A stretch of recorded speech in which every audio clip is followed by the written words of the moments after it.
Hey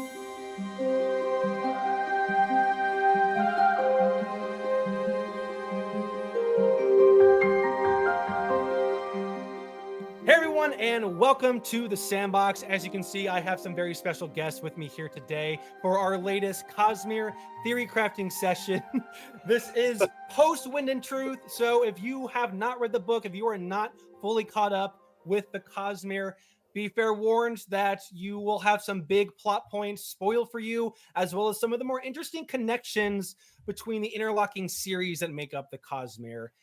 So with that said, let me introduce my co-host today. We have Steve from RAFO and Alex and Griff from the Silverlight Guide to the Cosmere. Hi, Internet. I'm Steve. I make YouTube videos about Brandon Sanderson and the Cosmere. I've been making videos on YouTube for coming up on like 7 years.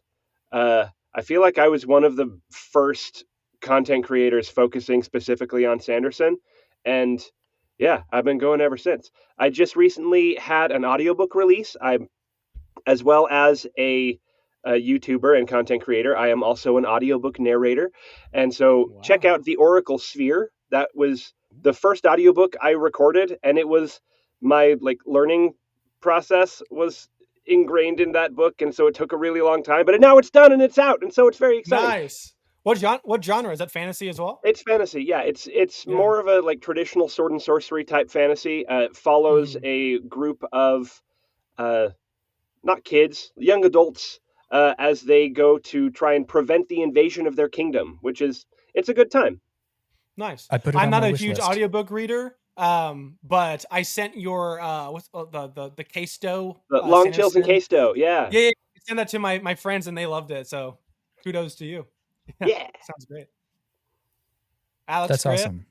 Yeah, Griff, go. Okay, I'm Griff. Hi, I'm one half of the Silverlight Guide to the Cosmere. I've been a huge Sanderson fan. We've been recording for, 2.5, 3 years now? Yeah, coming up on 3 and 3. Coming up on 3? Coming up on 4? Sometime. The pandemic skewed everything. Yeah, it did. Great. And I'm Alex. A little bit of time dilation in our world, too. Yeah, time dilation. Yeah. We have our Nexus panels coming out soon. Hopefully by the time that this is released, they'll be up, the horror panel and the Mistborn Era 3 theorizing. Yeah.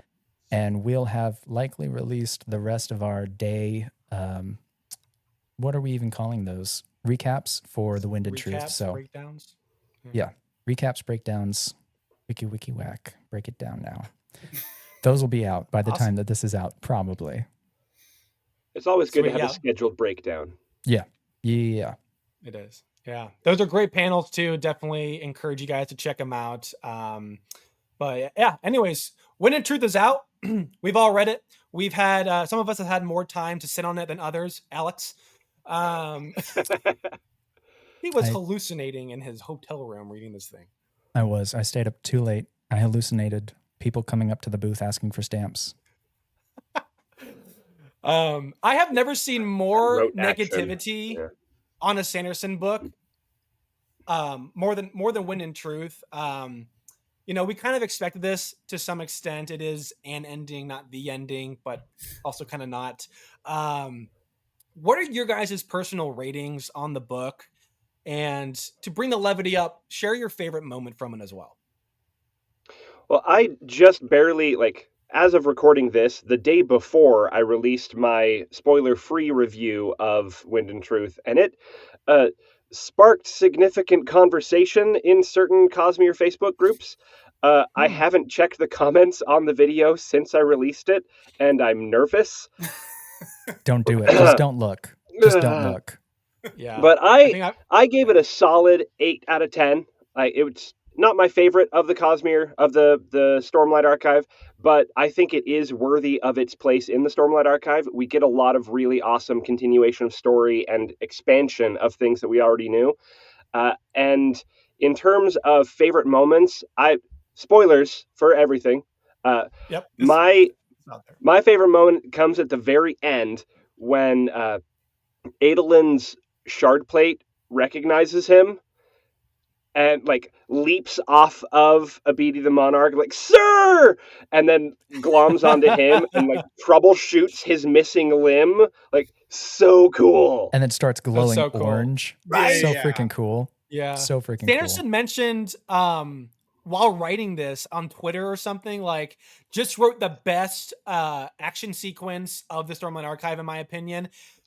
I feel like it was that one, but I'm not sure. Like, there's so many, like... There's a lot of significant good action ones. sequences. Yeah. Yeah, but none of them, like, overstay their welcome as much, you know what I mean? Like, yeah. None of them also really rise up to that. This is the best Sanderson has ever written. They are all almost equal to each other. Yeah. So that statement is confusing. I mean, unless he has a personal specific taste. So my rating of the book is it's the weakest entry in the Stormlight Archive. It's probably sitting around a 6 for me. Wow. Taken alone.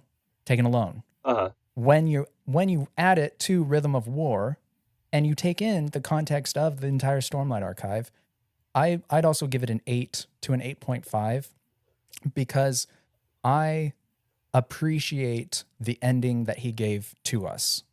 I know that I was hoping for a few things that I didn't get. I honestly thought it was going to be way more brutal, and it wasn't.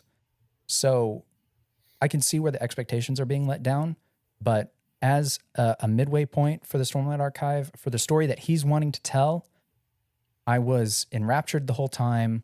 I got some of the things right. I got some of the things wrong. I think pacing is a big issue for the book, but overall, well worth a read. Excellent entry into the fantasy genre. And my favorite moment is when Szeth, who has been struggling this whole book, we saw his backstory, Szeth finally realizes that he can be the law. He can make decisions. And he shouts, "I am the law," skips the 4th ideal, which everybody was like, "Can you skip an ideal?" Like for the last 20 years, everybody was asking, "Can you skip an ideal?" And he was, I'm sure, always saying RAFO. And now we know you can. You can go from 3rd to 5th. And then Szeth decides immediately to break all of his oaths because he doesn't like the Skybreakers and what they were doing. That was brilliant. That was a nice little, and we got a lot of breaking of oaths at the end of the book. That clearly is some sort of theme there that I am not smart enough to get into, but that was an excellent addition. I think that was the second of the 3. That solidified what was happening in the entirety of the book. Yeah, definitely. Griff, what's your rating? My rating, probably about the same, 8 to 8.5. I think that it was... The only criticism I have of it is that I think it was a little rushed. And I think that that's understandable, considering that Sanderson said that they went with as thin a pages as they could to fit everything, and he still had to cut things to keep the length of the book down. So I was expecting it to feel a little rushed in some spaces. But I honestly think it was a perfect ending for what the series was up to this point.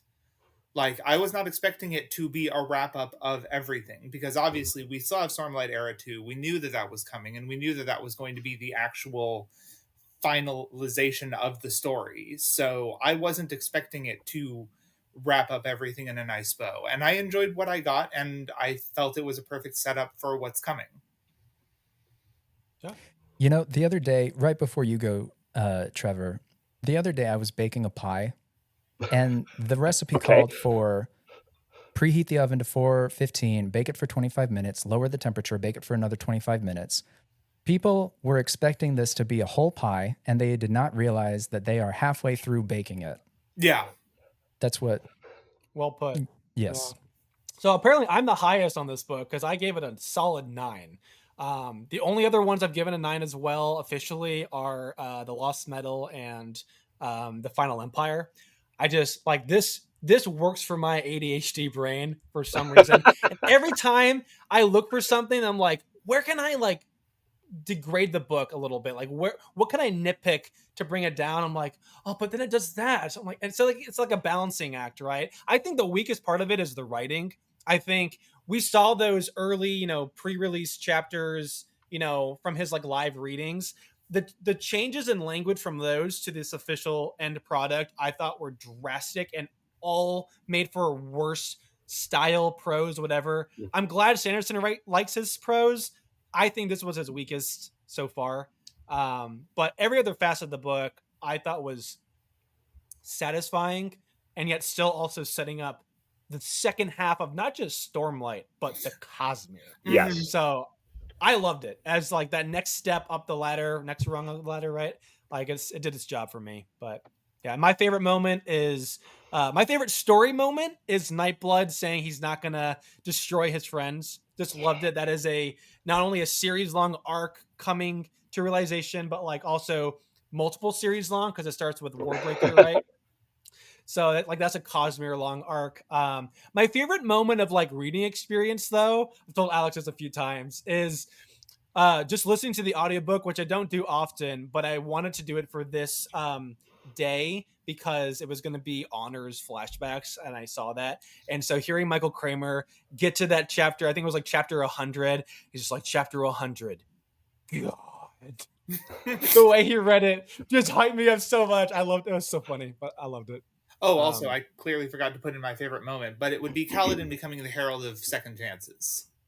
Nice. Yeah. Yep. I love how they all have like, they are the herald of whatever, they are, but then they all have like these different monikers, like the Bearer of Agonies, all that stuff. Yeah. I'm excited to see what other ones Kaladin picks up. I'm excited to see what swears develop off of Kaladin. Like, you got like Alex breath, Ash's eyes. What's going to happen with Kaladin? Like, what if it's just Wind and Storm Truth, and that's him. why he went with the name? And maybe. Like Wind Blood and Ashes Truth. from Wheel of Time. Wind and Truth.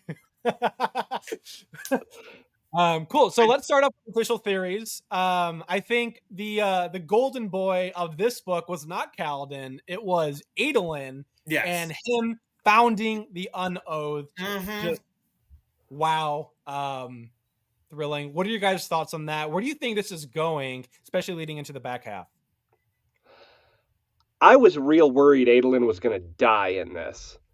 And I'm absolutely thrilled he didn't. Adolin is the best boy, even if he's only like 95% of a person now.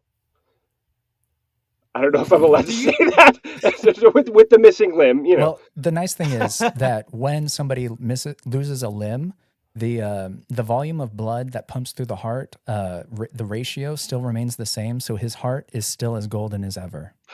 Oh, good. I was so worried about that specific problem. Thank you. You're welcome. Alex is like a biology expert, so I love it.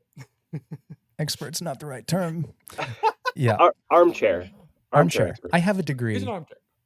I have a degree. I have a degree. You are educated. 2.5 degrees.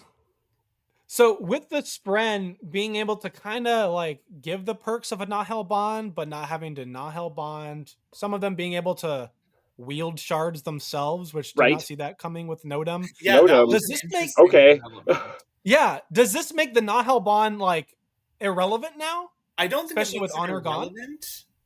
I will say that I think things have shifted, obviously, because Honor and Odium are now combined, so it makes it like I think the process of the bond has changed, and I feel like honestly the Unoathed are probably going to become the more active force in Roshar, because with the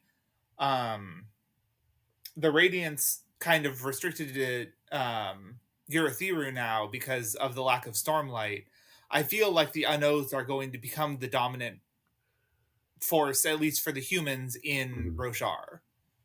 Yeah, I agree with that. And there's actually an epigraph that backs up at least that Spren bonds are much more rare. And that's in day 1, right near the end of that. After they were talking about the wind, they said anybody with information knows that this kind of Spren bond happens, although it's much more rare now. And now, at the end of Wind and Truth, we understand what that epigraph means. And so I think the Nile bond, Kaladin saved a portion of honor, right? We got that on the very back of the book, it said the reforged spear will become the savior of the Spren, or something like that, right?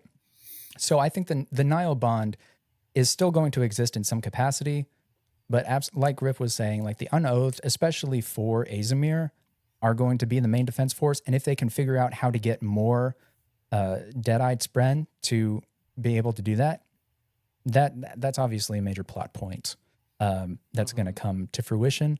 And for the rest of the Cosmere, now we have an idea of maybe how we can see a Radiant out in the Cosmere without their bond, because they couldn't leave Shadesmar without leaving their Spren, right? So it's possible, not likely, but possible that the Skybreaker we see in Sixth of the Dusk might be an Unoathed. Might. Okay, I'm going to argue with you on that front a little bit. You can argue as of much two as you things. want. One, Okay. as far as we can see, the Unoathed do not have surges. Right. Yeah. Two, we do know that the Spren can now leave Roshar because of the fact that their like pact with Cultivation was what was keeping them there. Okay. And that is now gone, which is why we see Auxiliary. Leaving with Sigzil in the end of the book. So I feel like the Radiant still exists, but like you said, I believe the Force is going to be a lot rare, or the bond is going to be a lot rarer. So we're going to see a lot lot less of true Radiance. But I actually think this kind of works from a storytelling perspective, because the Unoathed are not so ridiculously overpowered the way the Knights Radiant were, the true Knights Radiant, because if you look at their power level compared to anything else in the Cosmere, it is leagues ahead of anyone. And so I feel like the Unoathed are going to be a lot more compelling of a force to go up against other investiture users. But at the same time, you still have the fundamental capabilities of a shard blade, and the Spren that create shard blades are insane if you know what you're doing. Oh yeah, no, absolutely. But I don't think it's so insane as much as, say, somebody like a Twinborn or something like that, with what they can do with their investiture. So yeah, it's still insane, just like any other investiture user is insane if they know what they're doing with their powers. Right. But it's not so over the top compared to anyone else in the Cosmere. So my question would be then, what would be the functional difference between a Spren who we see can now fully be revived and have a bond in that way, versus a Spren like Notum that is able to just come out of Shadesmar and be in the physical realm without any other external bond? Like, is it going to be possible for Maya or Adolin's Dustbringer shard plate to start granting radiant powers because of what's happened with the Oath Pact as they continue to sort of reform and heal from the recreants? Are they going to be able to grant Nile bond powers without actually forming a bond? I'm glad you brought that up, because I was thinking of just that, because we see Nightblood talking to the Honor Blades, grant surges, and Spren our investiture. There's a possibility. I'm not saying that it's definite. Obviously, we can't say it's definite. I think there's a real possibility that even without the Nile bond, surges can be granted based on what the Spren were before. I also think that, yes, they can be granted. I think, however, it's either there's going to be one of two things. Either they're going to be like changed in some way due to the fact that these are Dead-Eye Spren that are sort of healing. So rather than in sort of the way that the Enlightened Spren grant a change from the pure surges that the true Spren do, or we're just going to see the surges but in a much weakened state. So rather than being able to make somebody fly, they can jump a lot further and still make themselves way less, but not truly. I think Sanderson definitely into the air. Sanderson definitely intends to nerf the surges a little bit with this one, because he has stated like they're the most powerful magic system in the Cosmere, and if you are going to go build into this Star Wars type of epic, right, like they'll win any matchup, especially with like a Herald or something by their side. So you kind of have to level the playing field a little bit. And especially because like the shard plate can now be broken, where a true shard plate, as long as they had Stormlight, it was effectively an invincible student. Right. And so Oh, now didn't think about it's that. still tough, but it's not invincible. Well, if it's in the living same way that- living spren, they can still reform, right? they can 'Cause still heal. it was a yeah. Dead I Eye don't version think of they can plate. heal Yeah. as quickly as a true Radiance shard Right. plate could. Oh, as long yeah. as they're not killed with like anti-light, they should Yeah, be exactly. okay. Yeah. So like okay. it can reform, but Relatively. somebody an unoathed can still be taken out of the fight. Where with a True Knight's Radiant without Void Light, that was virtually impossible. You're going to have a hard time getting through living shard plate. Yes. But yeah, with But it unoathed can be shard done. plate, theoretically, that would Yeah. be easier. I do like the theory though that they're going to learn how to grant the surges, because it's going to have to change shape of some in some way. We spent so much of this book seeing that the old way wasn't working, so they're gonna come up with something new, especially with cultivation gone, as someone said. It's also kind of interesting because if you think of that, if they do grant a weakened form of the surge, because they are healing spren rather than fully whole spren, to use the nearest term available to me, it will be interesting that they're not tied to any oath or anything, because if we see the other powers in the Cosmere, they're also not tied to any kind of moral state. You can be good, you can be bad, you can be whatever, and you could still have full access to your abilities. And so I think that this kind of puts the Unoathed on a much more equal playing field, not only power-wise, but also the kind of characters we're going to be able to see use such surges. Yeah. Good point. But yeah, like you said, so cultivation, right? I think cultivation is a curiosity. And so she's fled, right? She took a look at how her plans were falling apart. Things Fall Apart by Chinua Achebe, right? That was cultivation. Whoosh, out into the Cosmere. Where is she going? Oh man, someone had a great theory on this on Reddit a few weeks ago, and I can't remember what it is. So here's my question. Okay. What if the perpendicularity we see in First of the Sun was because cultivation fled there? I like a theory. That's a good theory. Isn't there like an autonomy avatar? Yeah, there? shard. Yeah, Pachi is a shard. Like yeah. But it's the island not itself. But yeah, like it's still cool. It's a cool theory. But I mean, we saw avatars of wouldn't cultivation on Scadrial as well, and there's not necessarily that it created any kind of perpendicularity. Well, we'll see. Wouldn't she go to a planet that's uninhabited though? Not possible. I mean, what was that? Probably. Well, wouldn't she go to one that's uninhabited, because she only really went to Roshar with honor because they were like having a Romeo and Juliet type thing? Well, let me ask you. We call that a relationship. Yes, that is sure, whatever you want to call it, Steve. I mean, was Romeo and Juliet a relationship, Steve? Was it? As someone who is deeply involved in Shakespeare, yes. Okay. Up until that last that's neither here nor there. It is a relationship. Okay. But when you are facing stress, like you personally, when you're facing stress, what do you do? Right? As humans, and cultivation is a dragon, so forgive me for the metaphor does not extend. A person, an entity, a being, somebody with potentially a soul, whatever. We seek comfort, right? Where would cultivation's comfort be? Where would she feel safe? Now she would be able to hide herself. Yolen, right? Yolen, right? Yeah. Probably, potentially. But then that's where they killed her father. So is that going to bring up good memories? What I'm bringing up, what I'm getting to unintentionally, is that cultivation is potentially being set up to be a negative, to be an antagonist in the Cosmere. So, things have gone so horribly wrong. Tanavast is gone. What's her options? Well, do you think maybe the shard would push her to go to Yolen to face that trauma? Because if she's not growing herself, how is she going to dictate others? I like that idea. That's also interesting. I don't know. I have a quick question. Do we ever find out what Cultivation's original plans were?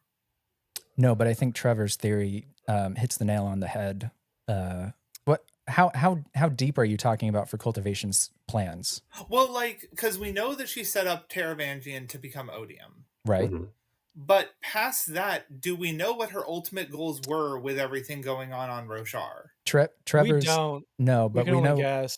Trevor's theory on Taravangian for Odium, Dalinar for Honor, and Lift for Cultivation Yeah. just makes complete sense. Yeah, no, I agree. I was just curious if we ever found out, or if there was something that I was forgetting or missing where she more expounds on what she was hoping to bring to fruition on Roshar. I don't think anything is explicitly stated.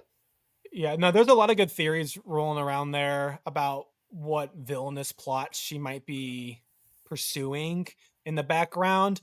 I think we're gonna get a lot more info on it in the back half. I think Lift is gonna be the golden girl of the back half, as Kaladin was the golden boy. And much as Honor and Odium were the central focus in this first half, Cultivation and probably now Retribution will be kind of like that reversed, parallel. But yeah. You think Cultivation saw Zeth skip an oath and she's like, "That's it, I'm out." Nope. That was it. It was definitely not Retribution. No, the forming Odium. of a double shard. No. Yeah, it was definitely Zeth. Do we have confirmation that worked for Zeth though? Because I'm thinking like if some jerk just like captured a Windspren and they're just like, "I'm gonna protect myself." You think that would work? What? But Sanderson did specifically state with Kaladin and Syl in that chapter, like, did he just skip an oath? I think he just skipped an oath. So it was and then not. Syl does say, I don't. I mean, you humans are always weird about. I don't remember her exact quote, but so yes, I think he did. I think it was confirming that Syl recognized that Zeth skipped an oath. Do you think maybe this coincides with Adolin and the Unoathed, in that Adolin's talking about all this like oaths are dumb, versus like I think he says like promises or something. Promises, yeah. But what if it's like saying the words doesn't mean anything? Doing the action, living your life this way is what matters. And Zeth was already living that fourth ideal, so he was able to kind of skip it. Do you think maybe that's going on? That is potentially, you could argue that is the main theme of the book. That is what Dalinar's character arc has been building to, which is seeing that Honor, the Shard, not Tanavest, Honor the Shard, is messed up because it thinks the letter of the law is more important than the spirit of the law. In some cases, it is, right? You do have to judge fairly. And Honor was not really, like, we could see, Sanderson wrote it so that we could see that Honor's power was being ridiculous. Right? Like not functioning correctly. I mean, it's a child. It had a child's view of things like keeping a promise, etc. It was being very black and white and literal about things without nuance. Yeah. I like taking Zeth's skipping of the fourth as an extra sign of a breakdown in what Honor could be doing at that moment. That's good. Let's pivot to Lift. Yeah, that's cool. If it's okay with you guys, Lift is going to be the book 6 POV flashback character. She is set up very well in this book, I would argue. I know there's a lot of Lift haters out there. There's a lot, but they're wrong, and they're all wrong. Showed, yeah, they're all wrong. Sanderson showed that he can grow her up while still keeping that fun, like teenage flair to her being, like I think like the part where she's like just talking about farts with the tower. It's so ridiculous, but it's so funny and it works for her character. Yeah. It's a good character development moment. What do you think is going to be important for her in that first book? I'm sure she's going to deal with her flashbacks and like her mother and stuff and like growing up. We're going to see more of her going to the Night Watcher, getting her curse and boon, but like Cultivation's like pruning or whatever. What do you think is going to be like the big objective for her in this book? If she's learning how to fight with Vasher, she's the only one who can access her surges outside of the tower. We can maybe, because Cultivation's gone, so I don't know if it'll still work, but I don't know. Lift generates her own lifelight. Like it's not like Cultivation made it so she can just do that now. So I don't think she's going to be dependent on Cultivation's presence to be able to. So Cultivation doesn't need to be there for lifelight to exist. However, we do see Okay. when the tower's defenses activate that she loses access to a lot of her friction abilities. She still has regrowth, but when the tower was taken over by the Right. Yeah. singers, she lost access to her friction. She still had regrowth, but she didn't have access to her. I don't remember the Awesomeness. actual name of the surge, but Awesomeness. Adhesion. Well, that was because Adhesion. it was a parallel to Kaladin having the true honor surge, and being high enough of an oath. She was the same oath level at the time, I think, and that regrowth is like Cultivation's true surge. I think that's how I read it. That yeah.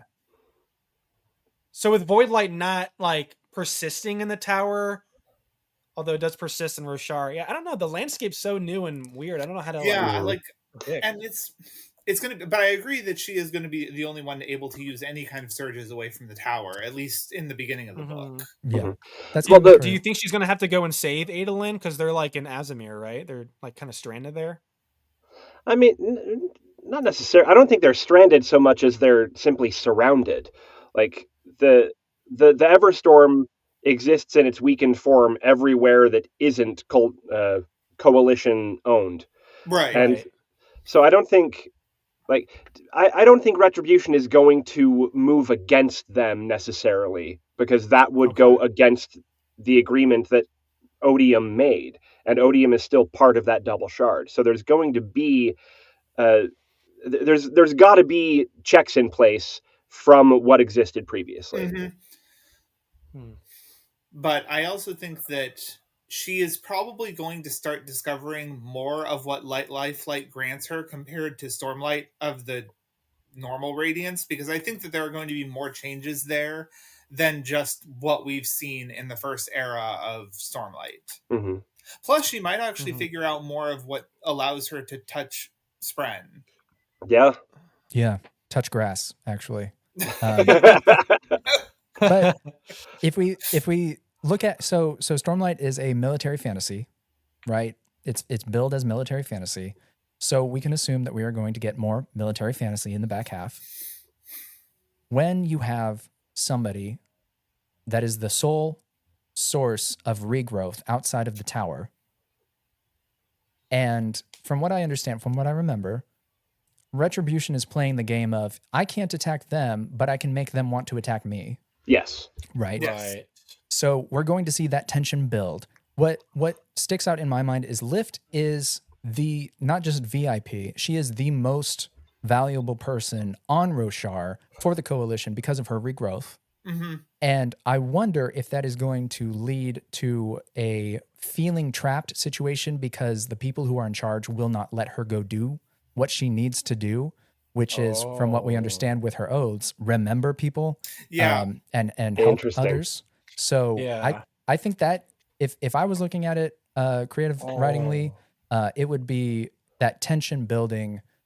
Lift needs to go do, people are stopping her from going and doing, and that's the central tension for Lift's present day character. Yeah, everything you're saying makes me think of Aang from Avatar. Just like the same kind of vibe. You know? Yes. Yeah, very much so. I love it. Yeah. I like that a lot, actually. Yeah. Just the concept that Lift fundamentally needs to go help people, but is being restrained from helping people, even though she's literally the only person on the planet that can do anything. That being like the central, or at least like the inciting incident for book 6 of Lift dipping out. Because at that point, she will have spent a full decade training with Vasher. Right. And so she's going to be good at whatever she does. So she'll be more of a Korra then, not an Aang. That's at that true. Point. Yeah. She'll have the training and stuff. Yeah. Let's keep up the Avatar references.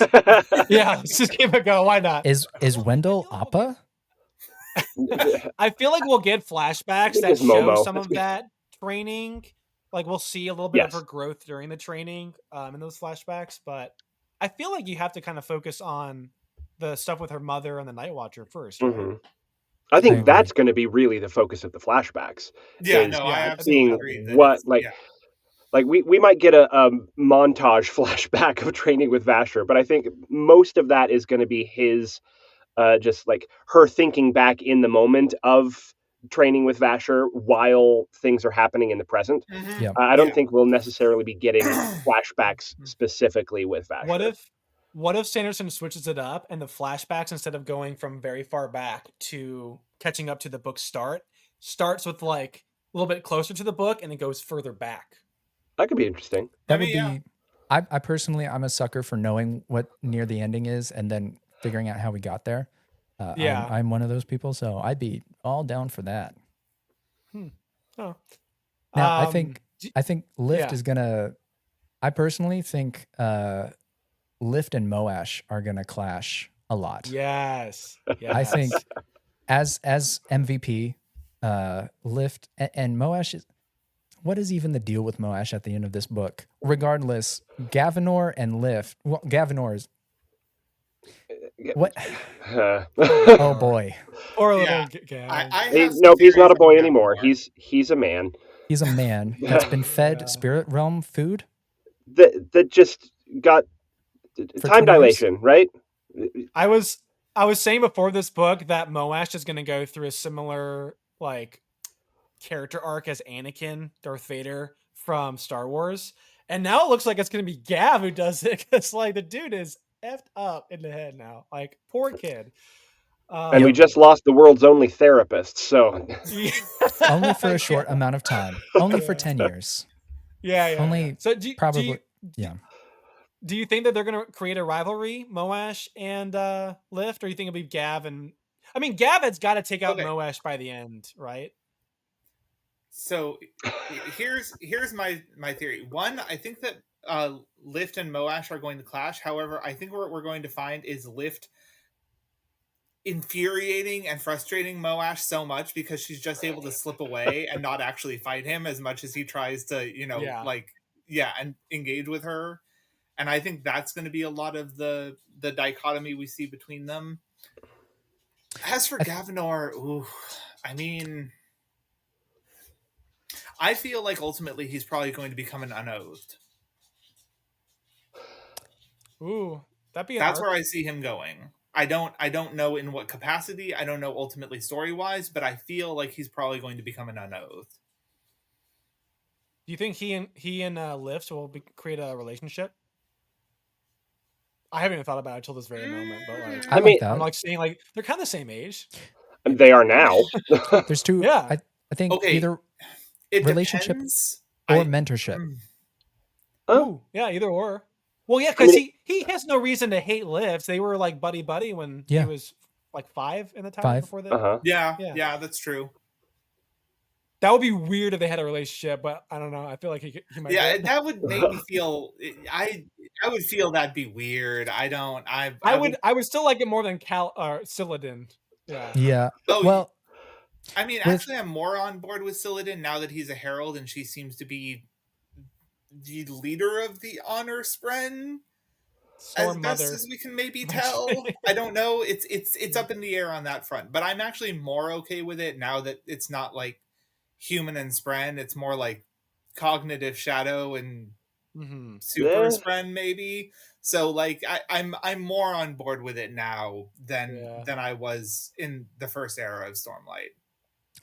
Another angle I could see Sanderson playing with for Moash Vyre is making him like the Roshar version of Marsh of like death, especially with those crystal eyes. Yeah, and the crown that's happening. That's like the crystals are growing through his head. What if the different versions of death we've heard from the Cosmere? What if sometimes it was Moash? Is that possible? I think it's. I don't think so because they refer to them as Iron Eyes. Yeah. And so okay, that's true. Yeah, that's purely Marsh. But I do agree that I think that the whole crystal eye thing is going to become interesting. Yeah, I found it weird that we didn't like get a satisfying wrap up for that. Like he kind of introduced it, and then we just like him and Dova. They're just like not mentioned in the end. I don't know what's the deal with them. If you take Moash as a foil to Kaladin, which he is. Kaladin, we got a solid next step for Kaladin. We did not get Kaladin's end. So for how much Kaladin was elevated, Moash has sunk even more now. And I'm going to go ahead and say, okay, now, he lost his eyesight and now he can see investiture with his crystal spike eyes. That is not the same as vision. So I'm going to say the amount that Kaladin raised up becoming the Herald of Second Challenges is the same amount that Moash became debased with his crystal spikes and his new. Oh yeah, Odium. Odium says you should feel all of your pain now. So suck on a lemon, to quote Trevor. Kick some rocks, kid. I think Kaladin is still going to be the one to finally take out Moash. He's got to be. Yeah, like I still think it has to be Kaladin, and so I think it's going to be Herald versus Herald of Retribution, effectively, which is kind of what Moash is becoming. Not Herald per se, but like still a like he has lead an honor player. blade in the same way that now Kaladin has an honor spear, and so he's Retribution has a new buddy to help with that. But before we talk about that, let's there's one more more Stormlight theory we got to talk about, and that is Wit's final gambit in Wind and Truth. I could see Lift being used for this purpose of liberating Roshar from Retribution, because Wit, as many people have been talking about online, potentially screwed him over with a certain Alethi law. Steve knows a little bit more about this. I'm gonna let Steve take it from here. So it said in the creation of the role of the King's Wit, which we learn about in the Way of Kings, is that it's appointed by the king, and you can't kill him legally. In order to kill the King's Wit, King's Wits have been assassinated in the past, as it mentions in Way of Kings, but it's always done secretly or underhandedly, so no one can actually pin it on whoever does it, because if you openly kill the King's Wit, you forfeit your lands and titles in Alethkar.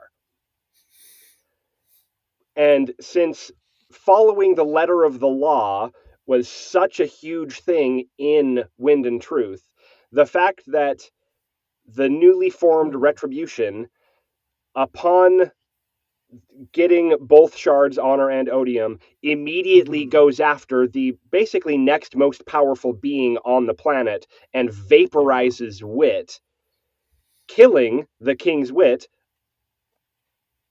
Does that mean that Retribution has now forfeited his lands and titles in Alethkar, meaning the entire country? Yes. So someone asked him, did Odium change any Alethi laws when he ascended, or Taravangian when he ascended? And he RAFO'd it, saying, no, good line of thinking, not telling you right now. There's a couple of issues that I have, because I think that's an interesting point, and I don't necessarily disagree with you. However, there's two things. One, Sigil was the only witness to that act, and Sigil is now gone. That makes him very important, though.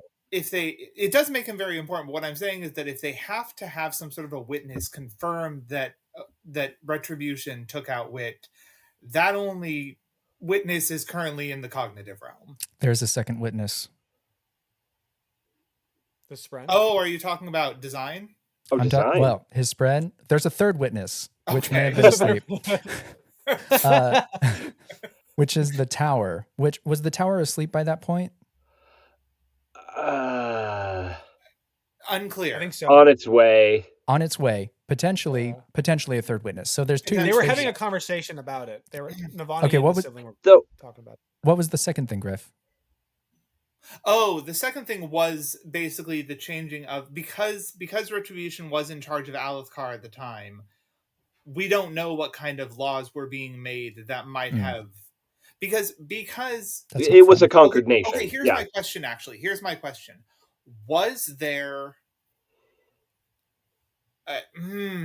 Because the fact is that Yasna was the queen of Alethkar at the time of all of this going on. Was Wit still considered the King's Wit or Queen's Wit? Queen's Wit, yeah. That's one of the assumptions we have to make, is that the Wit carries over from Queen King to the next, predecessor, right? And the fact that they lost the Shattered Plains before that occurs, does that mean that Alethkar no longer existed, exists. or Wit was not a member of Alethkar when Retribution vaporized him?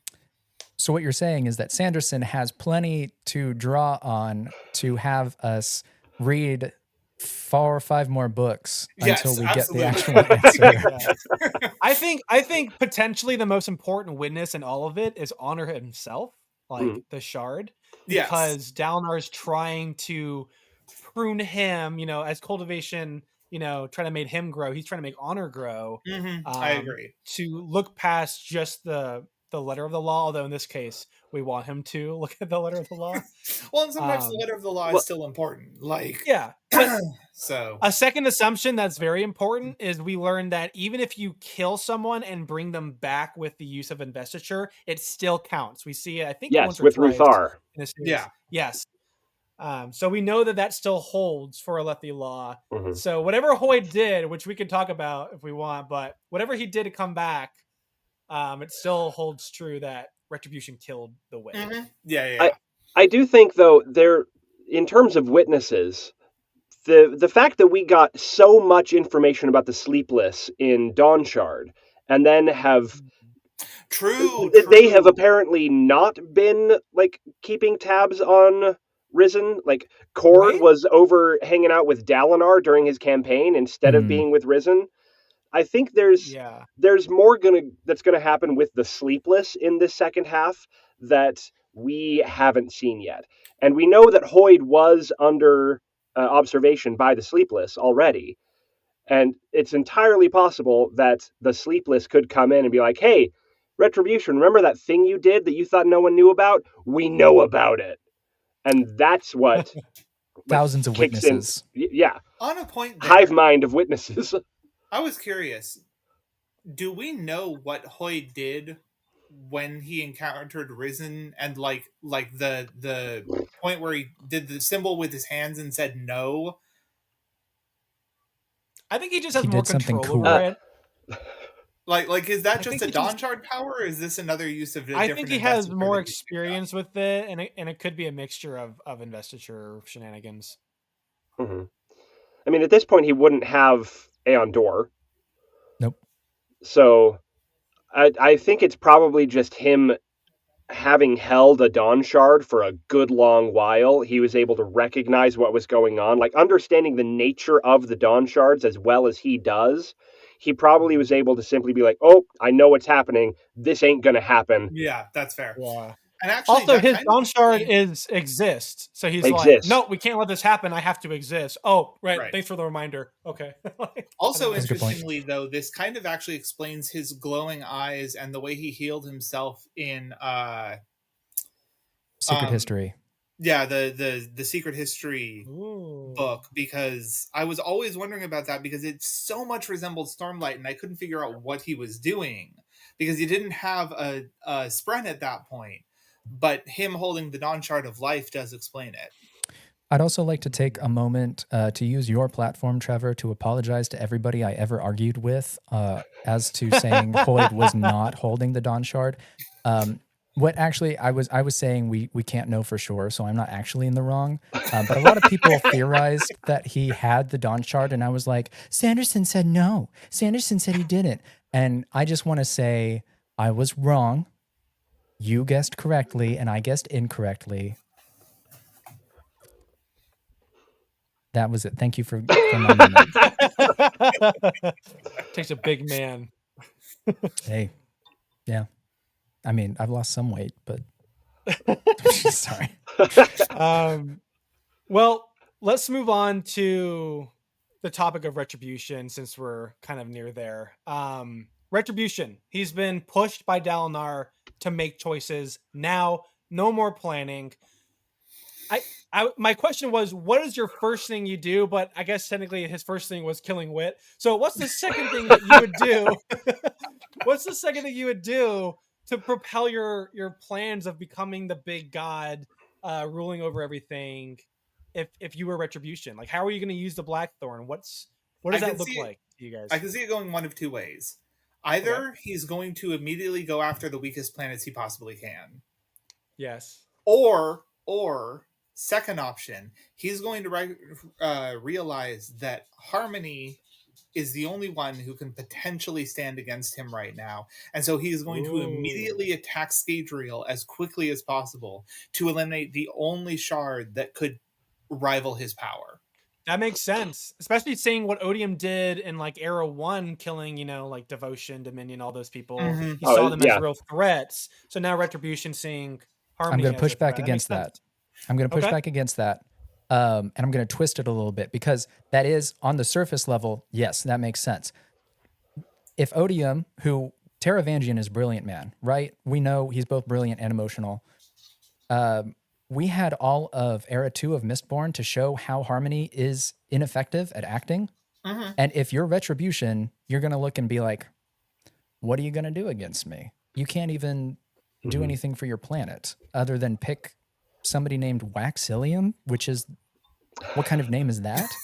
And so what I think, though, if you twist it just a little bit and you look at, and I know I'm just skipping a little bit ahead, if you look at Ghostbloods, the Era 3 books, I firmly believe that Harmony is going to split like an atom, right? If I was Retribution, an act I would do is to try to prevent Harmony from splitting apart. Ooh, interesting. Because that gives you more no, time. It's an option. Because if Preservation and Cultivation get together, you're going to have growth everlasting. If Cultivation and Ruin get together, I don't even want to think about it. So keeping those that'd two... be like kind of flesh-eating disease or something. Yeah. Actually, I do like that a lot. Recursive destruction of some kind. Yes.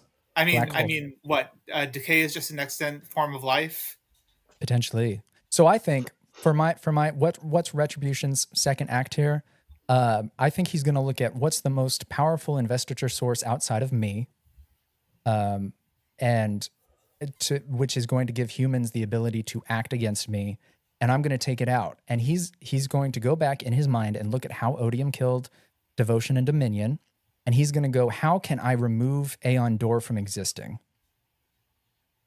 Because pure Aeon Door can power so much. Mm-hmm. I'm not going to say he's successful. Moving him back into the spiritual realm from the cognitive realm. Moving him back, sucking up the power himself if he could. Now that he has really twice the shard. Because it could also give a lot of Cellians, it would solidify what investiture options are available on Cell, and also make them much more easily able to move off-world. Right. And what's he writing next? Ghostbloods and Elantris 2 and 3. Yeah, exactly. And yeah, we'll talk a little bit more about that later, but the timing of it is interesting. Yeah. Also, here's actually a quick question I want to bring up, and it's only tangentially related, but how do we feel autonomy fitting into all of this? Because why did she move against Cell or Scadrial? Like, why? She didn't seem to have any contact with Odium or Retribution. So what are her plans? Why is she doing what she's doing? I have to imagine she's doing something similar, right? Because she's setting up all these avatars everywhere. Mm-hmm. She's like a hive mind, Yeah, she just wants to collect. I'm just curious as to what, are she and Retribution going to come into conflict over both of their desires to... I fear them teaming up, man. I fear them teaming up, but I also see them neither one being willing to... Because, Odium is like, no other gods but me. So he's it's gonna be a Game of Thrones type thing where it's like, we'll be friends until we're enemies, like last man standing type of thing. I think if we consider the core idea of Odium as held by race and not by Taravangian, the thought was to he was going around destroying other shards and not taking up their power, specifically to avoid tainting the pure power of Odium, that intent. Yes. But now that intent is changed because he has another shard. With the removal of the Oath Pact and Retribution now being released upon the Cosmere, if I were in that position, knowing that everyone else is now seeing me as a target, what I would want to do would be immediately level myself up as much as possible. And if we know anything about Taravangian and his mindset, is that he took up the shards specifically because he wanted the power. And like he admits, Dalinar was right in that matter. And so that, I think, is inherently tied to the nature of ambition, which is an already splintered shard. So if I were Retribution, trying to get more power to prevent other shards from coming Ooh, at me, yeah. and now not being restricted to, oh, I can only be Odium, I can only destroy the other shards, he's allowed to take up additional shards, and one that aligns so well with Taravangian's nature, like ambition, removing the evil from what's going on in Threnody, and then allowing the recolonization of the homeland on that world while still furthering his own plans in the Cosmere. Like that's, I think he's going after ambition and trying Actually, to that would also reabsorb explain. that. Actually, he might also go to Cell, because even if Devotion doesn't necessarily match him, Dominion absolutely Would. does. It would be difficult to actually, no, separate you those, have a though. good point there, is that he may not attack anyone right now. He may be going after shards that don't corrupt his nature too much, that he's already splintered, because he, like you said, while Ray's was keeping from doing Ray's that, was avoiding that. Taravangian has absolutely no issue with that, and there are already splintered shards that he can go and take up immediately now. And you can't have preventative retribution, right? So Yeah. so I'm gonna triple dip on this, picking up shards that align, and then waiting for somebody to do something against him, allowing retribution to come forward. Mm-hmm. So and he's Yeah, he knows he's a target. So if Yeah. if he can protect himself in any way, it's going to make himself more powerful. So other shards teaming up against him is going to be more difficult for them. So I really like your theory, Steve, because it makes my theory seem less dumb. Happy to help. Right, first thing out of the gate, like you gotta test what you have. You know, you gotta stress test like how good is the Blackthorn and my army of fused and whatnot, right? So I thought he would go to like a small planet and test it out there, see how quickly he can, conquer that planet and then take up that shard, like, Threnody and Ambition. And then even building off of that, could he relocate Carbronth onto Threnody? Or are they restricted to the spiritual realm? if he can move it out, he can move it in. Capabilities.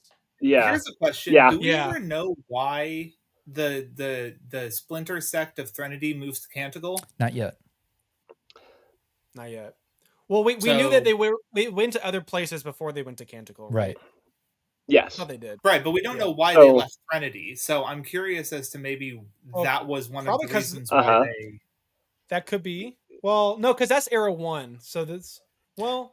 No, he's saying... They both Sunlit line up. They're both towards the end of Era 1. Yeah, so... That's a great theory. I love that. Well, okay, let's pivot, because we're already kind of talking about it. Whatever Retribution does, Ghostbloods, Era 3, what's the response? You just lost Stormlight. What are you going to pivot to? You're going to go to Aeon Door? You're going to go to AVR? What's the plan? If I was Kelsier, I would split Harmony and make it and have somebody take it up and grab another shard and go after Retribution. But not Kelsier himself, right? And not anybody he really cares about. Here's actually a curious thing.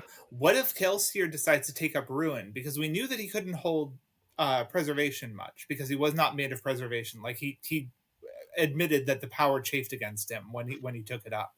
But he would have no issue holding Ruin. I think they have lotion for that. It's called Aeon Door. Hey! But I'm just saying, like, I could see him not necessarily even as a last-ditch effort, but pivoting his plans to take up Ruin and become a shard himself. So you're saying that at this point, with the creation of Retribution and the what seems like imminent downfall of Harmony transitioning into Discord, you're saying that Kelsier's goal is to fully split Sazed and snag one of the shards? Yeah, honestly, because it would also give Yeehaw. him more freedom to explore the universe in more It than would he's it would able allow to with him his to. cognitive. Yeah. That'd be Yeah. really thematic too, because aren't they working on like splitting atoms and making nukes in Yeah. this era? Mm-hmm. So like ending with like, oh my god, the answer's been there the whole time. We have to split harmony. I'm gonna go take up ruin and just like Honestly, decimate what if that's a Retribution. lift-stitch effort when Retribution tries to take over Scadrial? Maybe instead of having Discord Maybe. fight Ooh. Retribution, what if in the background Kelsier plans to create a spirit realm nuke out of Sazed and just vaporize Retribution as he's coming to take over Scadrial? I've always theorized Sazed was Huh. going to die in a purposeful way, and that fits. So I'm on board with that. I don't think Kelsier is going to take up I like Ruin. it. I'm going to hedge against that, but I do think somebody's going to take up Ruin. Steve, you look like you're I- stewing on something. I do well. I do think it.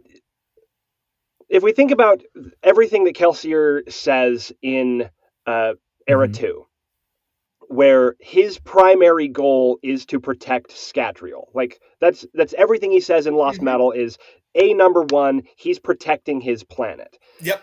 If we consider the fact that Harmony is now starting to become a threat to Scadrial, Mhm. if Discord is Ooh. starting to win, Kelsier is going to want to prevent that. Kelsier, Yeah. like, I think it makes perfect sense if Kelsier's goal is to be like, hey, the Sazed, my buddy, my pal Sazed, is now a threat, and I have no compunction about removing threats to Yeah.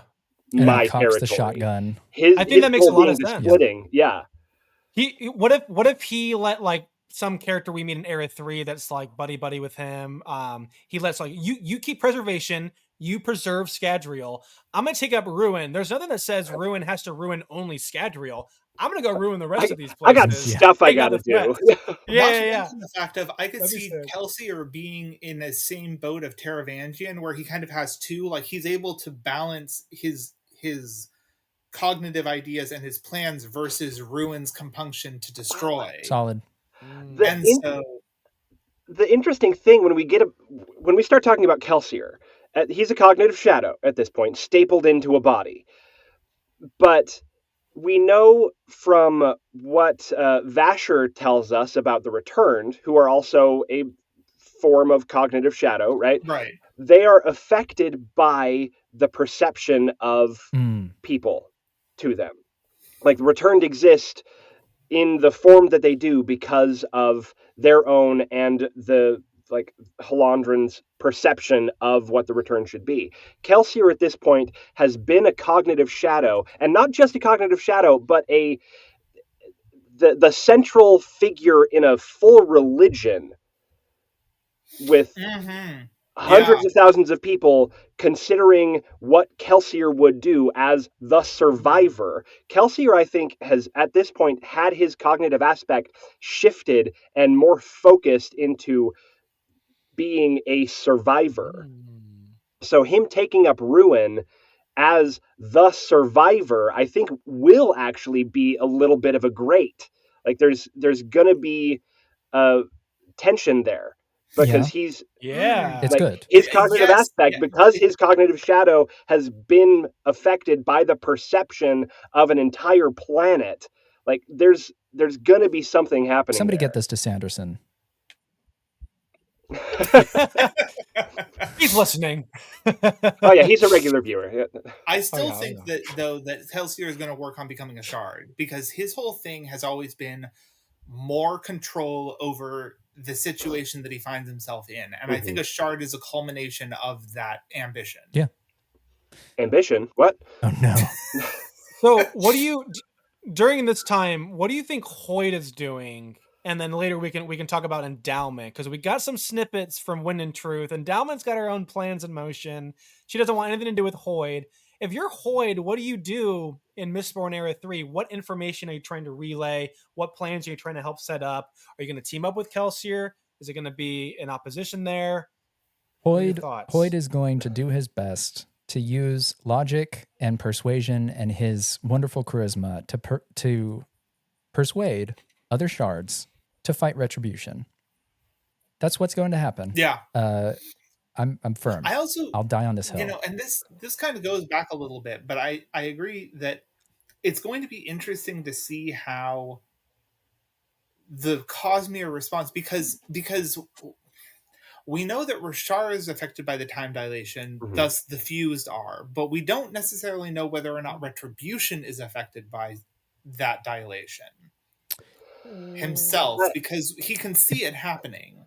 So, like, he doesn't experience time like we do because he's in the spiritual realm, right? So I'm curious about how that's going to affect Retribution's ability to act before the other shards can. I agree.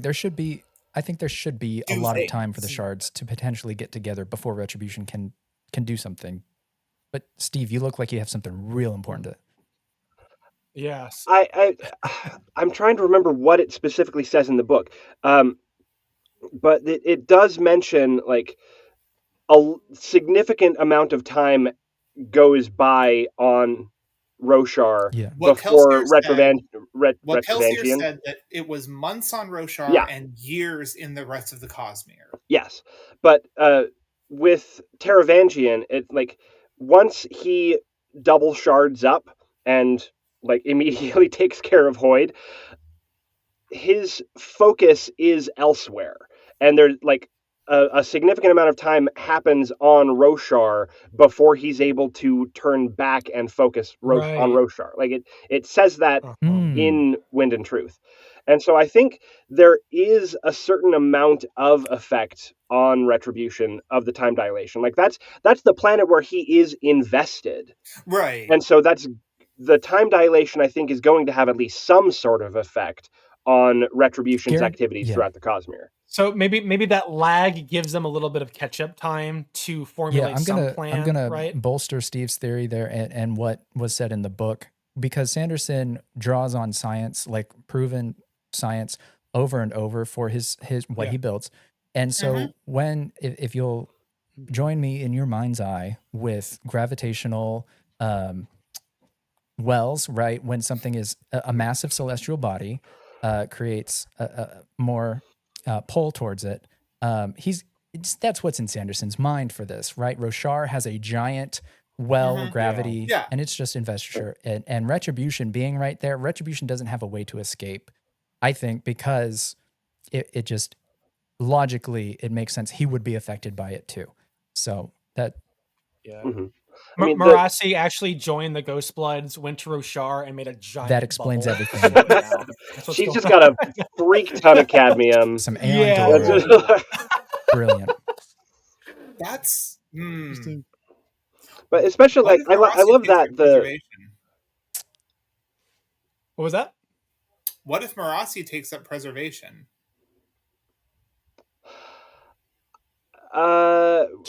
She'll be dead. There's not that much of a time gap. I mean, we don't know what goes on in between Era 2 and 3. And like we've seen people from Era 1 pop up and elsewhere in the Cosmere as a world hopper. I think personally, I think Marasi's going to be like once we hit Era 3, there will be stories of massive institutional change as affected by President Colmes. I think that is going to be Marasi's eventual goal. That's why she didn't join the Ghostbloods, because she wanted to have like boots on the ground institutional change rather than being in the background trading in secret. No, I agree. You think she could pull a Lord Ruler though and just like go beneath Krennic Shaw, just put the bubble in, and then just like every so often they just feed her more metal? That's just like. Hey, granddaughter. That's how thank you. That's hi, great. You know what? Great granddaughter. She affects the change, and then she waits and sees how it's going, and then she course corrects. That could be a thing. I could see it. That's really interesting, actually. Thank you. She is preserving herself. It's not that weak of a theory. So, how long is the gap between Era 2 and 3? Because I thought it might be just 70 right where 2 left off, but it's 50 to 60. 70. I thought it was like originally. I know Era 1 and 2 was going to be like 70. Yeah. Okay. But things are possible, coming together. Yeah. He could do it. Could. I don't know. Of anybody, she would have the Yeah, I capability like of it. doing so. Yeah. Yeah. I mean, that's just fascinating. Using cadmium allomancy to basically Yes. time travel to the future. Like that's incredibly compelling to me. Yeah. So Hoid, my theory on Hoid is that he's gonna realize he can't play just like the incognito Hoid anymore. He's gonna have to politic everywhere else, not just Roshar. I think Dalinar left a really big impression on him and inspired him as much as he knows that Dalinar inspired the other shards. I think Hoid is gonna sack up, do some politicking, try to warn people of Retribution. And what could be really cool to go in with all of our theories is that if you were to go to like Threnody, people escape from Threnody to Scadrial, bringing news like Retribution is here. He's acting like kind of like the Silver Surfer or like Hulk in Infinity War, like Thanos is coming, like get ready, you know. It's just like, oh my god, Hoyd's been telling the truth the whole time. Oh shit, you know.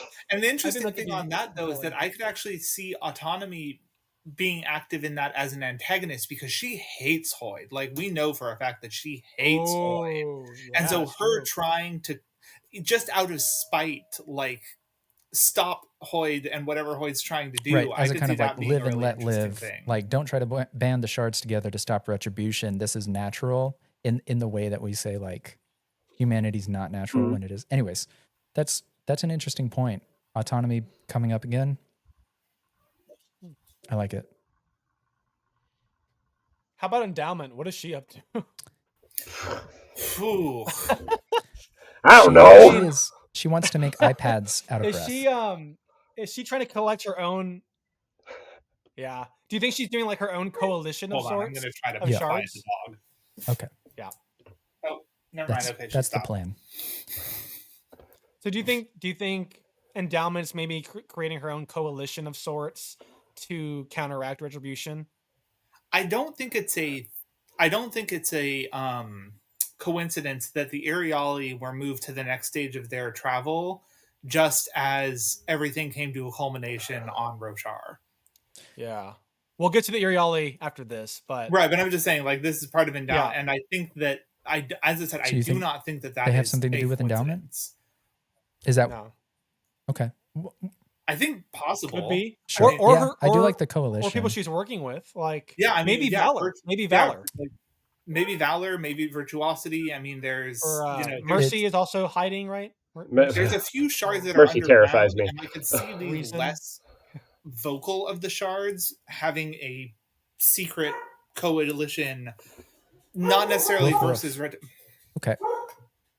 Give me one moment. Yeah, we can just woof much. on our ours as well. Yeah. Woof, woof, woof. So Mercy scares you, Steve. I had never heard that before, but you're making my mind go in all sorts of places. Why does Mercy scare you? Mercy's terrifying. Okay. Okay. We know that Mercy was present when Odium shattered ambition. Right. What if this... She's been incognito since then, right? Yeah, we haven't seen Mercy since then. But we know that Mercy was there when Odium shattered ambition. And I worry that the shardic intent of Mercy is not as merciful as we may hope. Because you have the entire concept of like mercy killings. Well, and there's also mercy freaks me out. To dip into a different media franchise. If anybody has ever listened to Epic the Musical, there's a line in there that is ruthlessness is mercy upon ourselves. Yes. Yeah. Killing someone that they view as dying. Or killing someone scary... I mean, you could take it to, like, in order to prevent the harm to a greater body of people, I am going to completely annihilate, without any compunction whatsoever, this other smaller group of people. Mm-hmm. Like, mercy could just be utilitarianism to the max, and that's horrifying. They would all cease to exist. I call that mercy. So do you think maybe the vessel knows this implication and that's why they're hiding, because they know if Retribution takes them or Odium takes them, like, like even bigger issues? It's possible because Maybe. we know that Retribution was talking about how they're doing everything for the greater good. Like Mhm. that's always been their Yeah. thing. Is Oh my god, that's terrifying. Dude, yeah, Mercy is so scary to me. I'm gonna throw a stick into the spokes of the bicycle, I love sticks. and there were, if correct me if I'm wrong, Odium looked out into the Cosmere and only couldn't see two of the shards, Yes. right? And that was Valor and Reason, Mhm. right? Yeah, So he knows where Mercy is, that's true. Presumably, He yeah. does. and Invention. So He at least, right. yeah, Yes, he at least knows has where they tabs on are. them recently. Yeah. Okay. Okay, That was actually, that was the stick. It was a small stick. this is interesting. What if because any shard could be taken and its intent twisted in a way, because we To see a degree. autonomy not being autonomy so much as individuality under control. Like that's not true autonomy. So any shard's nature could be twisted to, I think, serve Taravangian's purpose. I don't think Mhm. there's any that he couldn't take and reason into aligning with his desires, except maybe preservation and ruin.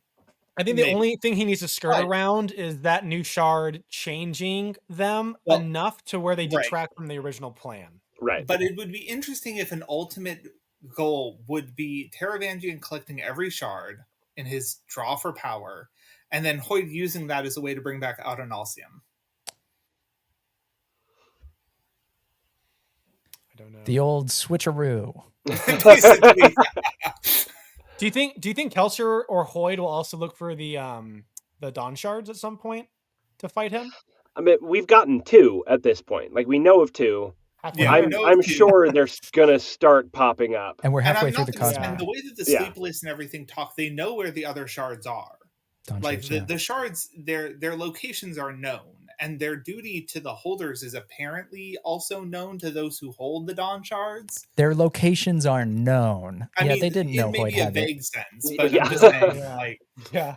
I'm gonna I mean, I'm gonna claim unreliable narrator until we have all four on the page. Yeah. okay, Yeah. potentially. But- I mean, Good point, especially good point. with Sunlit Man, like Sig had a Dawn Shard and then dumped it somewhere, and the Night Brigade is hunting for Sigzil in order to get to Hoid, in order to get to the Dawn Shard. Like, the known is has a big ol' asterisk.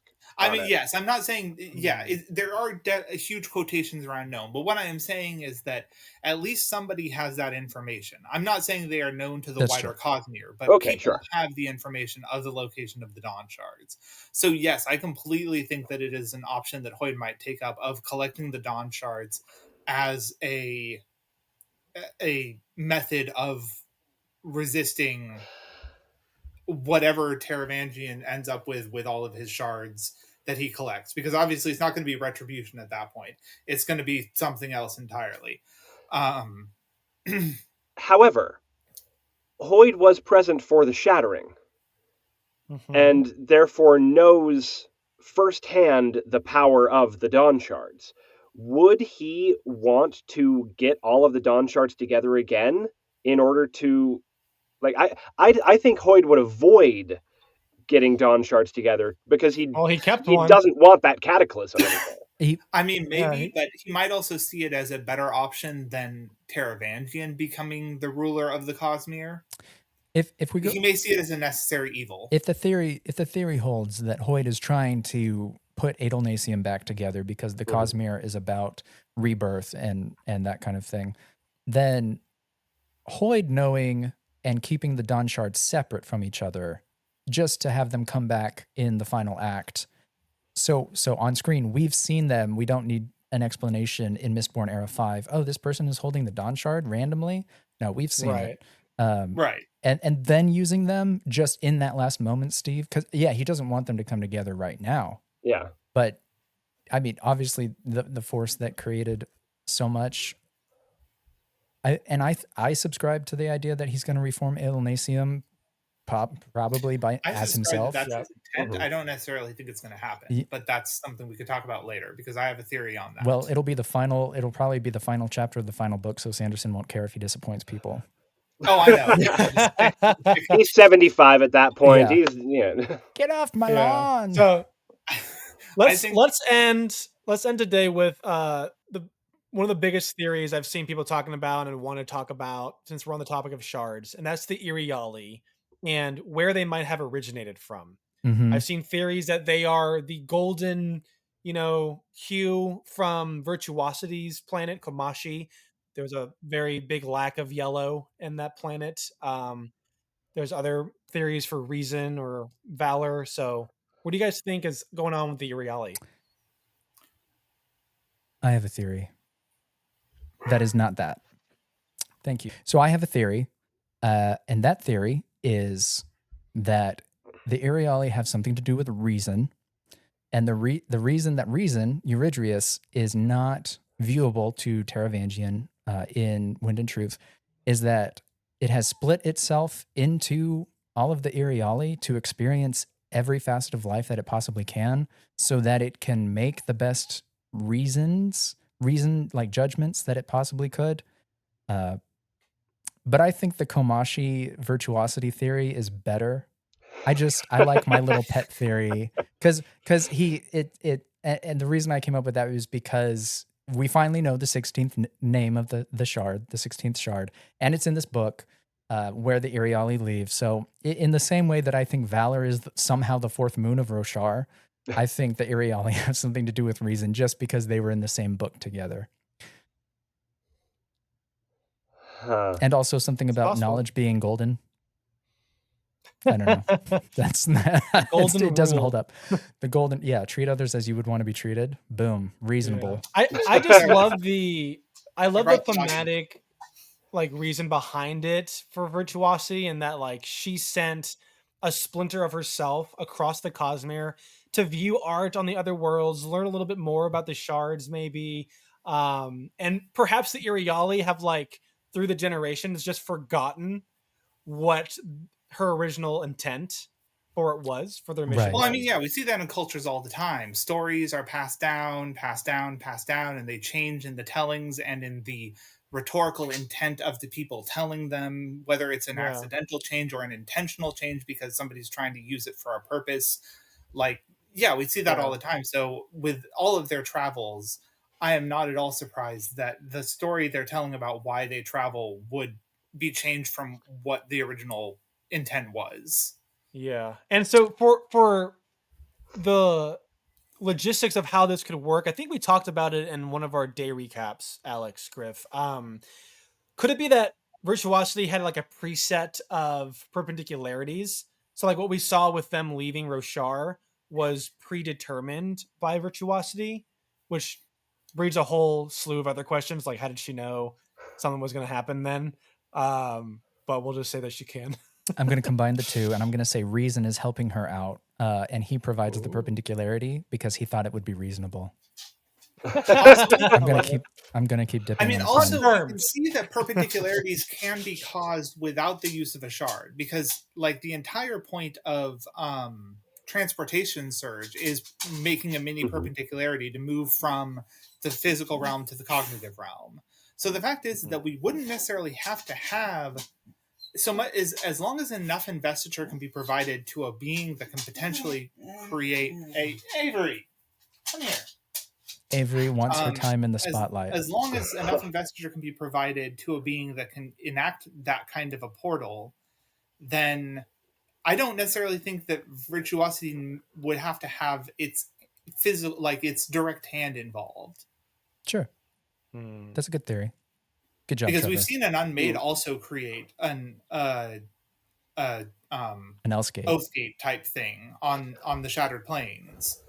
So we also know that it doesn't necessarily require specific intent to create a perpendicularity. You don't need a sapient being to be connect perpendicular. That isn't a requirement, because we know perpendicularities. Brandon has said perpendicularities happen on Threnody, but the process is gruesome. And my theory in relation to that is if you get just a freak ton of shades together, that forms a whole bunch of investiture in one place, and investiture naturally is going to want to split through the realms. So I don't think it has to be a directed act. I think it can happen spontaneously with just a mass of investiture in one place.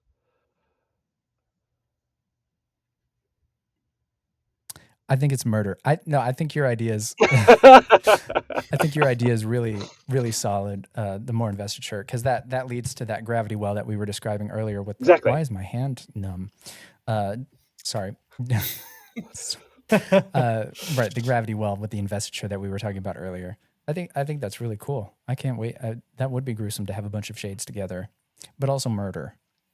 Well, I mean, shades creating more shades. Good point. Is going to Ooh, yeah. That's going to get a whole bunch of investiture in one place. Mm-hmm. Is Threnody in the same system as Cell? I thought I saw someone relating like what's going on with that. At this time, okay. every book planet is in its own thing. Yeah, it's in its own system. Okay. Yeah. So all the things going on with the Aeon Door and Cell aren't related to Threnody then. No. Right. Okay. Now here's the question that I have though: do we think that, and this is somewhat separate but somewhat related? Do we think that the metal core of rays that attracts souls and whatever is going on Canticle is the same thing? That was my initial thought. I think totally possible. You gotta.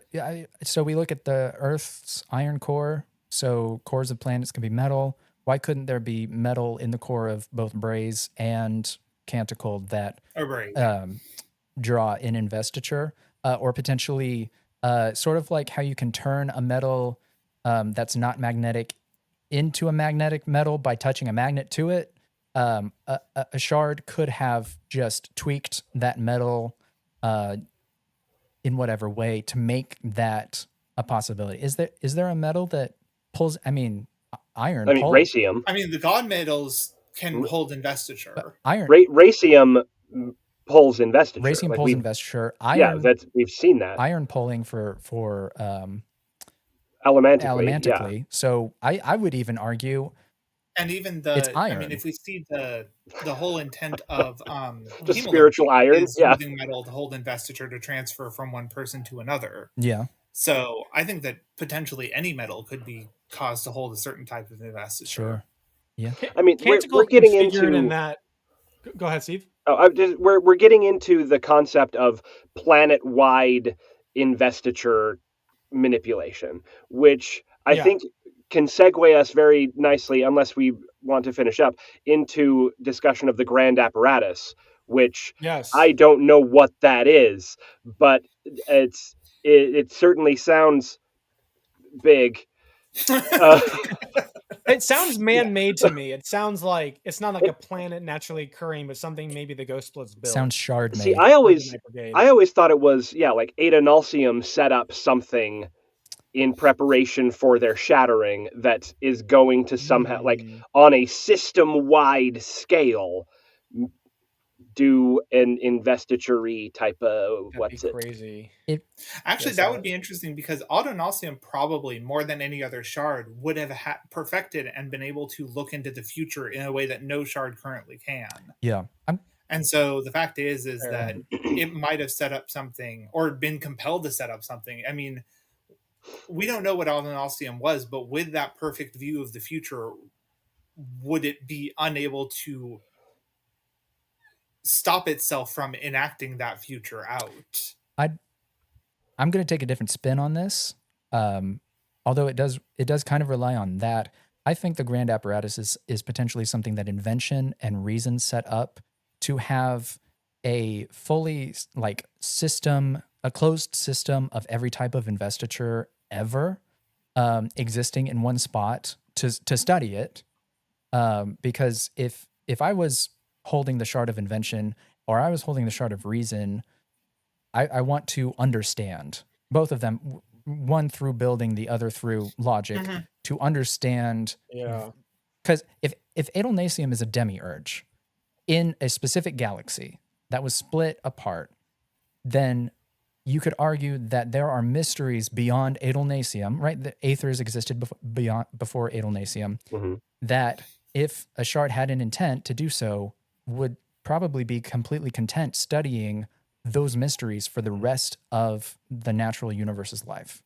So I think the grand apparatus might be something related to that. So the Ghostbloods find it, Interesting. and then they Yes. make their army from it. Yes. Oh, Do you think oh they could no. find Canticle and figure out how to configure it that like they can Okay. just? 'cause They're it's working it's on just it. a beam of investiture, right? They Hold are, on, okay. I have to break in here to That's piggyback right, off they of are. Alex's Yes, theory. piggyback. Because are. of the fact. Oh, Yeah, no, You're good. So I want to piggyback off of Alex's theory because here's the thing.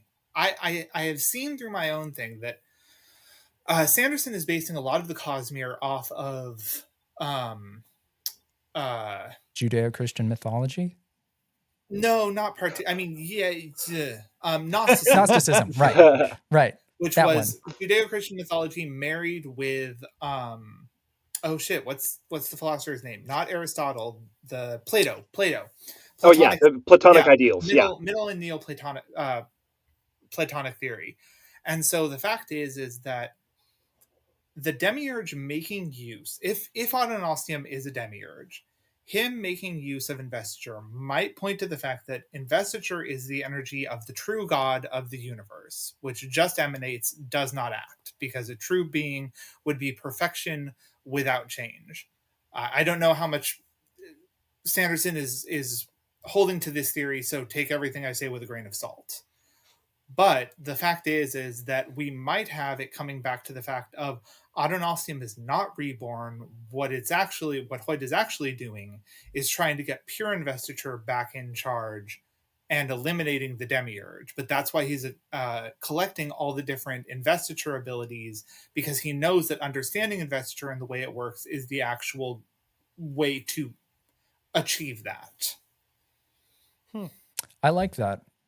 Yes, Steve. Steve, You have a question. What's a demiurge?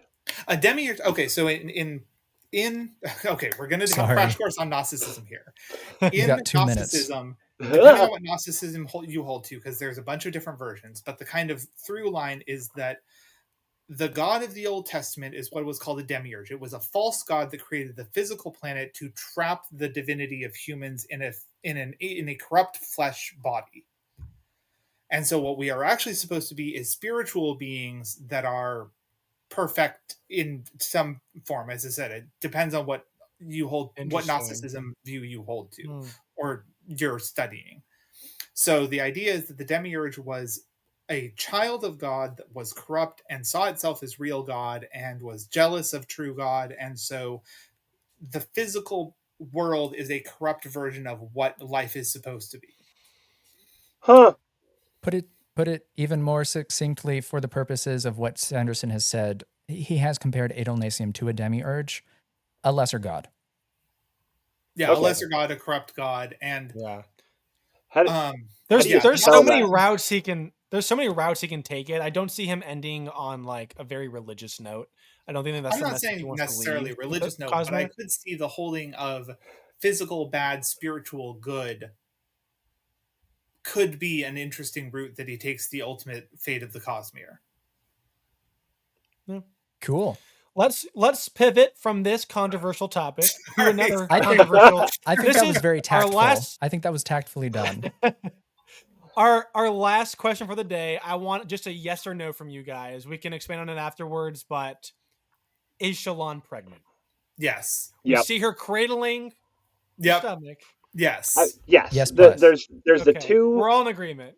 Yeah. There's the two phrases that are used that very they imply strongly that Shallan is pregnant. I mean, the cradling her stomach and that she has to like keep living, not just for herself. Yeah, both of those confirmed that she was pregnant. Plus those early chapters of them having shower sex. It's actually say yes, but so yes. The shower scene was just for readers to know that they were doing the process. Okay. Because the way that implantation works, it is not from the shower scene. We did not see that it's actually on screen. half Spran, Alex. So and there's time dilation. Also, so- there was Ja Anat mentioned making a world better Yes. for not just oh, her children, but yours as well. As she said that to right. Shallan. That's right. Yeah. Mhm. And that was the first. She was So pregnant I the think- whole time. What? Yeah. I mean, again, crazy. the shower That- scene would not have been there's- long enough or Yeah. not enough time. So she would have been. It's interesting that we didn't see a vision of her in the spiritual realm with like kids in the future, but I guess they mainly stuck to the past. So They did. Mhm.